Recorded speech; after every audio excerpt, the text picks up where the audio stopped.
didn't come here to stay small. You came here to take your place. Every breath you wasted added to someone else's power. Fear kept you silent. Now it's time to let that silence work in your favor. Every time you suppressed your emotions, you trapped your own strength. Now, that cage breaks. Ignite the fire inside, quietly, relentlessly. No shouting, no showing off. Just action. Every step measured, every word purposeful. From now on, your silence will be an announcement. Your eyes will hold a stillness that shakes the room. You will be the one who acts, not talks. Respect won't be asked for. It will arrive, inevitable. Your presence will speak. Every move you make will leave an impact. This is not for the weak. This is for those who draw the line, who do not bend, who do not waver. For those who know emotions are energy, to be wielded, not wasted. Anger becomes your boundary. Fear becomes your aim. Desire becomes your power. From this moment, every challenge becomes an opportunity. Every failure becomes a lesson, and you turn it into strength. People will face you and see the silence in your eyes, and they will pause, because you've built yourself from the inside out. Order, discipline, strategy. Now is the time for action, not debate. The time to move, not explain. Every day, sharpen yourself. Every day, extend your influence. Your presence alone will command, so rise. Step forward. Do what you set out to do. Silence is your power. Discipline is your force. Determination is your army. Now you are in command. Unshakable, unstoppable, unchallenged. Part 1. How chaos becomes control. There's a part of you they told you to hide. The part that doesn't play nice, that doesn't wait its turn, that doesn't ask for permission to exist. The part that hungers, that burns, that wants more. More truth, more power, more life. They told you that part was dangerous, that it needed to be controlled, softened, silenced. From the moment you opened your eyes to this world, the conditioning began. Be polite, be humble. Don't be too confident. Don't be too proud. Don't speak too loudly. Don't challenge authority. Don't let them see your anger. Don't let them see your fire.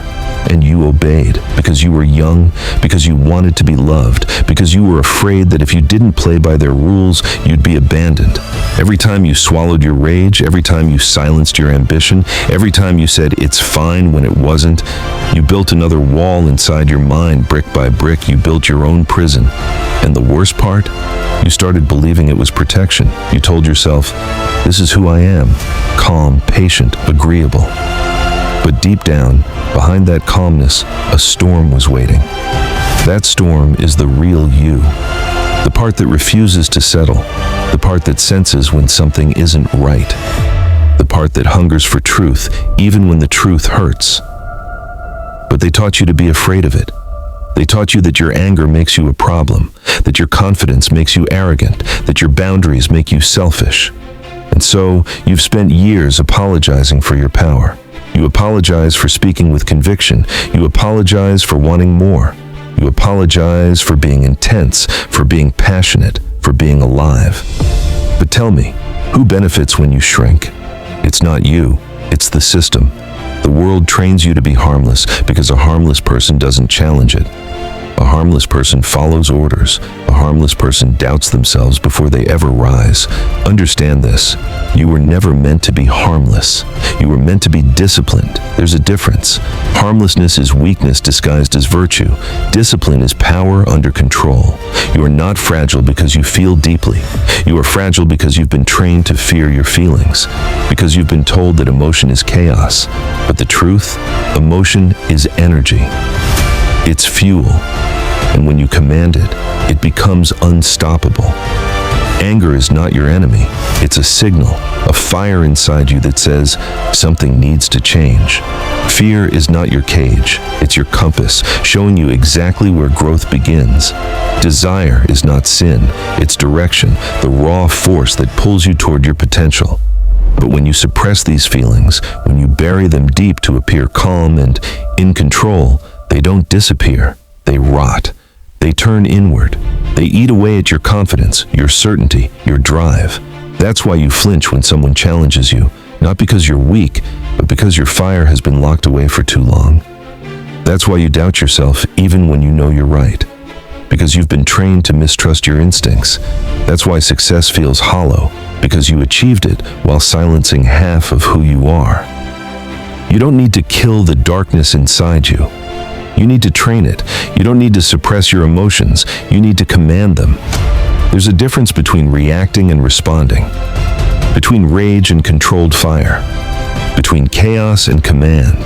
When you feel anger rising, don't push it down. Listen to it. What boundary is being crossed? What truth is being denied? When you feel fear, don't run. Ask what it's trying to protect you from, or what it's trying to prepare you for. When you feel hunger, don't feel guilt. Channel it. Let it drive you to create something meaningful. This is what emotional dominance really means. Not ignoring what you feel, but transforming it into movement, into focus, into power. The ones who rise in this world aren't the calmest. They're the most integrated. They know how to stand in their fire without being burned. They know how to look into the eyes of chaos and stay unshaken. Because control doesn't mean coldness. It means clarity. It means you can stand in the middle of the storm and see everything clearly, every threat, every opportunity, every truth. They told you to suppress your emotions, but the truth is, those emotions are your weapons. Anger builds your boundaries. Fear sharpens your awareness. Pain deepens your understanding. Desire fuels your purpose. When you learn to command these forces, no one can manipulate you. No one can provoke you. No one can control you, because you no longer live in reaction. You live in response. You become that rare type of human who moves slowly, speaks rarely, but when you do, the room falls silent, because people can feel it. They can sense that you're not just calm, you're dangerous. Dangerous not because you seek destruction, but because you hold power they can't comprehend. That's what it means to control chaos, to walk into a storm and not flinch, to feel every emotion and still move with precision. This is not peace born from ignorance. It's peace forged from mastery. It's the stillness that comes when every part of you, the light, the dark, the calm, the wild, works together in harmony. You don't have to kill your darkness to be good. You have to lead it. You have to turn it into your greatest ally. Because when your darkness serves your purpose, nothing can stop you. Not rejection, not fear, not failure. You've spent your whole life trying to be good.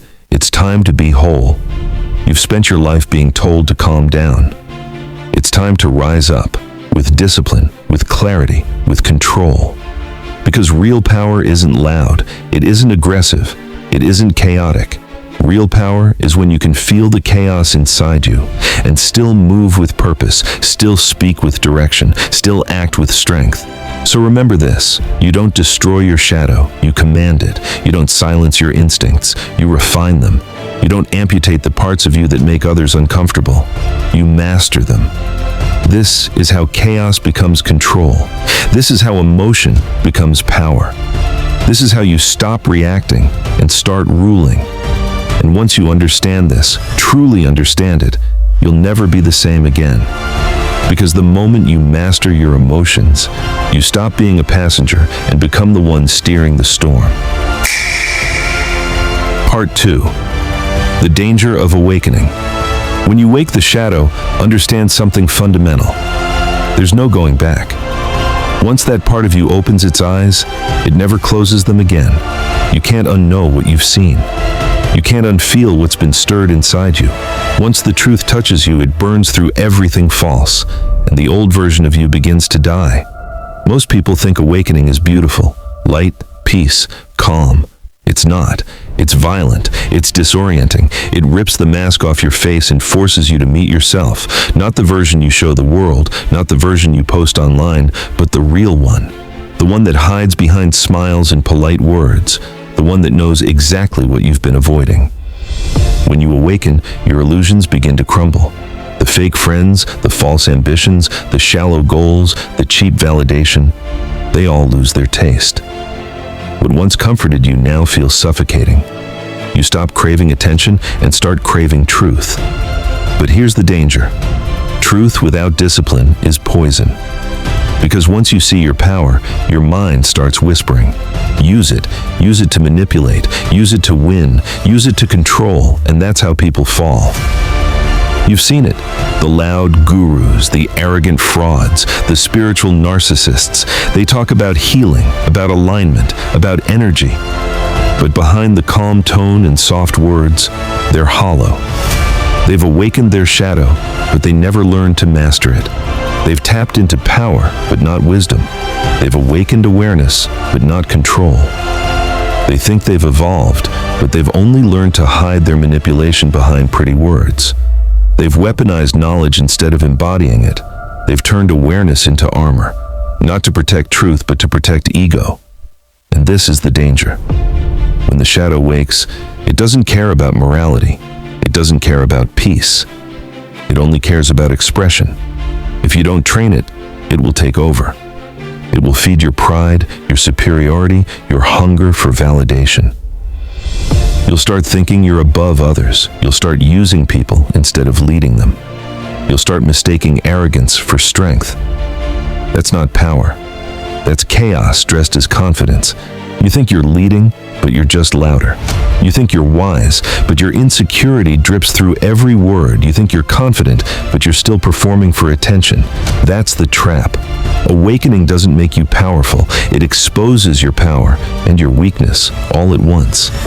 It doesn't elevate you above others. It forces you to see where you've been lying to yourself. Real awakening isn't about feeling special. It's about becoming responsible. Because the moment you see your darkness, the moment you taste your own strength, you become accountable for what you do with it. If you use that strength without discipline, you become dangerous in the worst way, destructive to yourself and to everyone around you. Because raw awareness without structure is like fire in a child's hand. It burns everything. Look around. The world is full of people who've partially awakened. They read a few books, watched a few motivational videos, learned a few psychological tricks, and now they think they understand life. But they're puppets, not masters. Their emotions still control them. Their insecurities still whisper in every decision. Their ego still drives every action. They confuse intelligence with wisdom. They mistake cleverness for growth. They believe control means power over others, not power over self. But here's the truth. Awakening is not the end. It's the beginning of war. A war between who you were programmed to be and who you're meant to become, between your ego and your essence, between chaos and command. When you awaken, the shadow doesn't disappear. It roars. It wants to be seen, to be fed, to be used. And if you don't have discipline, it will trick you. It will convince you that you're awakened when you're just intoxicated with yourself. That's why awareness without mastery is more dangerous than ignorance. Because ignorance can be taught. But arrogance built on half-truths that destroys from within power, without structure becomes self-destruction. Freedom without discipline becomes chaos. Awakening without control becomes madness. Real evolution is quiet. It doesn't need validation. It doesn't need to prove. It doesn't need to be seen. Real awakening isn't loud. It's controlled fire. When you're truly awakened, you stop chasing attention. You start observing. You stop needing to win every argument. You start understanding that not everything deserves your energy. You stop reacting to disrespect. You start measuring your responses like a warrior sharpening his blade. Because true power is not about expression. It's about restraint. The ability to hold your energy, to contain your chaos, to choose your timing with precision. When you master this, people will feel it. They won't understand it, but they'll sense it. That quiet dominance, that grounded energy, that certainty that comes from knowing you could destroy, but you choose control. That's the real danger of awakening. Not that you'll fall, but that you'll rise too fast, without structure to hold you, without humility to balance you, without clarity to guide you. The shadow loves speed, but mastery loves patience. And the moment you stop rushing and start refining, you begin to command it, because the truth is, power isn't earned through awakening. It's earned through integration, through daily discipline, through choosing silence over ego, through choosing composure over chaos. The loudest people are rarely the strongest. The calmest people are rarely the weakest. The difference is control. The awakened mind knows that chaos is not to be feared, but it must be governed, that emotions are not to be suppressed, but they must be directed. This is the difference between destruction and dominance, between manipulation and leadership, between pretending to be powerful and truly being unshakable. So when your shadow wakes, don't rush to show it. Don't rush to speak it. Train it. Refine it. Build a structure strong enough to hold that fire, because if you don't, it will consume everything. Your peace, your relationships, your clarity, your purpose. Real awakening humbles you. It doesn't inflate you. It breaks you down to rebuild you stronger. It shows you how much you don't know, how much you still need to grow. And that humility, that willingness to learn, to refine, to face yourself, that's where mastery begins. You can't lead others until you can lead your own darkness. You can't control life until you can control your own reactions. You can't command power until you can sit in silence and not collapse under your own thoughts. Awakening isn't freedom, it's responsibility. It's carrying the fire without letting it burn you. It's walking with power without needing to prove it. It's knowing that real strength is silent, controlled, disciplined. And the longer you walk this path, the clearer it becomes. Anyone can awaken. Few can master. Anyone can see the truth. Few can live it. Anyone can feel power. Few can hold it. So when the shadow inside you stirs, when the fire starts to rise, don't fear it, but don't worship it either. Train it, shape it, command it, because the danger of awakening isn't that you'll become dark, it's that you'll mistake chaos for control. And when you do that, you don't lead the shadow, it leads you. But when you master it, truly master it, your presence changes. You no longer chase validation. You no longer explain your worth. You walk differently. You speak differently. You are different. Because then, and only then, you've crossed from chaos into command, from awareness into mastery, from noise into power.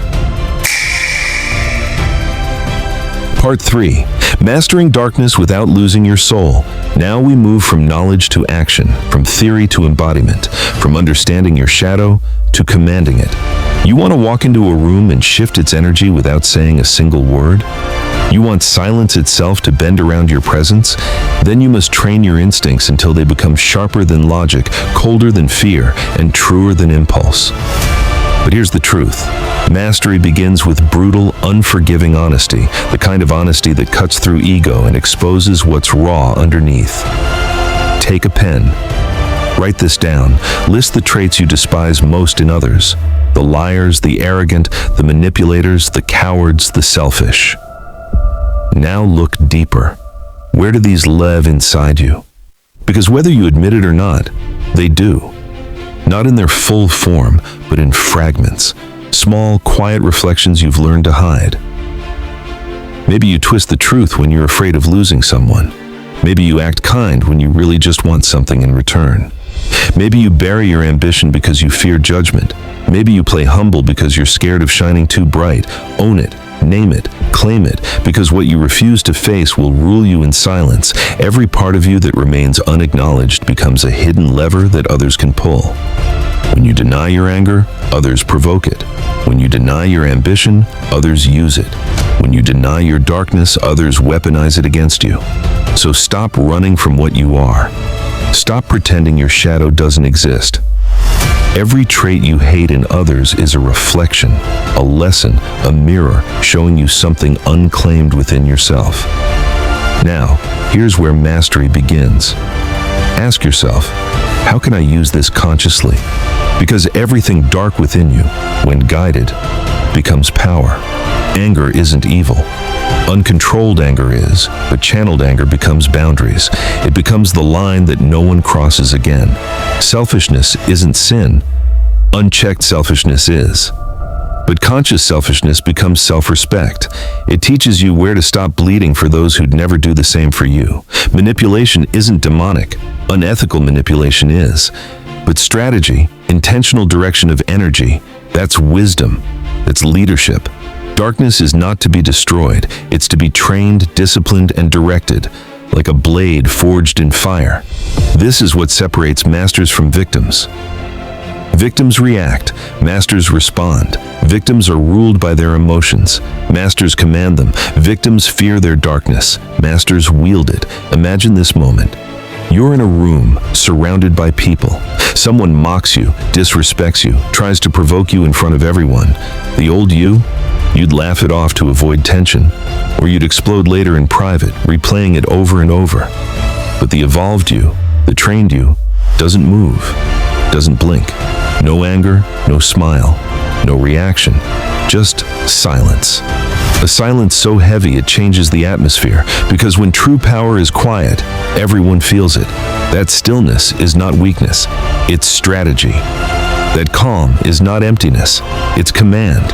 You've learned to hold your fire, and that makes you unstoppable. Because when your emotions no longer control you, nothing can. You no longer chase validation, you no longer seek understanding, you become understanding. When people speak to you, they feel it, that quiet force behind your eyes. You don't need to explain who you are, your energy does it for you. That's emotional dominance, not the absence of feeling, but the perfect control of it. Understand something. The world doesn't need more fragile souls begging to be understood. It doesn't need people who crumble under pressure, who apologize for existing, who mistake weakness for kindness. The world needs warriors with hearts, leaders who can stand in the storm and still move with grace, people who have looked their darkness in the eye and taught it to bow. Because your shadow doesn't disappear when you ignore it. It becomes a ghost that haunts every decision, every relationship, every dream. But when you face it, truly face it, it transforms. It stops being a monster and becomes your guardian. You stop fighting yourself. You stop leaking energy into guilt, fear, and shame. You stop explaining your worth to people who will never understand it. You become whole. This is not about becoming ruthless. It's about becoming balanced, not emotionless, but emotionally sovereign, not detached, but directed. You no longer swing between extremes, too nice or too cruel, too soft or too cold. You become centered, still, grounded, immovable. Picture your mind as a kingdom. Before mastery, that kingdom is divided, your light and dark sides fighting for control. But once you integrate, there's only one throne, one ruler, one unified force. And from that moment on, every thought, every feeling, every instinct serves you. That's what mastery looks like. It's not loud, it's not showy, it's precise, contained, and terrifyingly calm. When you reach this point, the world shifts. People sense something different. You don't need to demand respect. It arrives on its own. You don't need to fight for power. Your presence becomes power. Because real dominance doesn't scream. It radiates. It's not about conquering others. It's about conquering yourself. And once you've done that, no one can touch you. You'll be tested. Life will send storms, betrayal, temptation, chaos, not to destroy you, but to refine you. Each test will show you how much stronger, calmer, and more focused you've become. Each test will sharpen your command until nothing external can shake your internal foundation. Because real mastery isn't built in peace, it's built in pressure. It's built in silence. It's built in the moments when no one is watching, when your discipline decides your destiny. You don't destroy your shadow. You lead it. You don't silence your emotions. You direct them. You don't beg for peace. You build it within yourself. When your mind becomes still, truly still, chaos becomes a tool, not a threat. Your past becomes wisdom, not weight. Your emotions become allies, not enemies, and at that point, you no longer need to prove anything. You no longer need to fight to be seen, because your presence itself becomes proof of mastery. So stand there, calm, grounded, unshakable. Not because you've killed your darkness, but because you've learned to command it. And from that place of balance, from that place of deep, dangerous calm, you will see clearly that the real battlefield was never out there. It was always inside you. Every second, every breath, every thought, a choice. Between fear and control, between reaction and response, between noise and silence. This is where you either break or you build your empire, and those who master their darkness never bow to it again.